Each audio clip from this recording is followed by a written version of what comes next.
How do we read difficult books? So many people read Hume, Kant, Adam Smith, Hegel, if you're out there, Friedrich Nietzsche, and they often come out with not understanding the book's main message. They don't really understand what's going on inside the book, which is common with difficult books.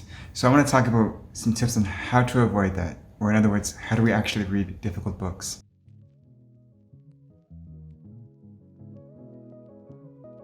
Understanding the general overview comes from the first read, but understanding the fine details comes from the second. Similar to walking a path for the first time, we never really notice the way a specific tree leans or the way a particular rock faces. But upon our second or third time, we might start to make note of these things because our mind has entered an unconscious flow state for the main task at hand. We no longer really need to pay attention as much to the main task. The same holds true for reading difficult books. Most of our effort goes to mapping the path the first time around, but the second time around we notice the small details.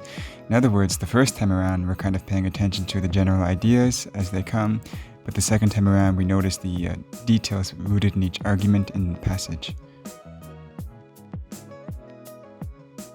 Reading 52 books a year is really not feasible if you want to read tough books. Harder books require more time being spent on each sentence. For example, I spend 3 hours on average when I read journal articles, only because the sentences in journal articles are very precise in their claims. Harder books also require greater attention to claims, because they often talk about ideas outside the book itself or refer to very precise sentences in previous passages mentioned. For example, a lot of psychology books refer to Pavlov as a behaviorist, but Pavlov has written some pretty harsh opinions on behaviorism and psychology in general and refused to call himself a behaviorist.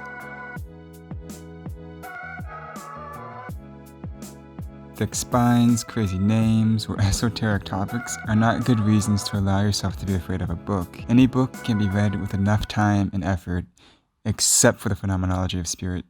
That book will never be understood by anybody. So, in conclusion, reread, read slowly, and don't be intimidated. Thanks for watching.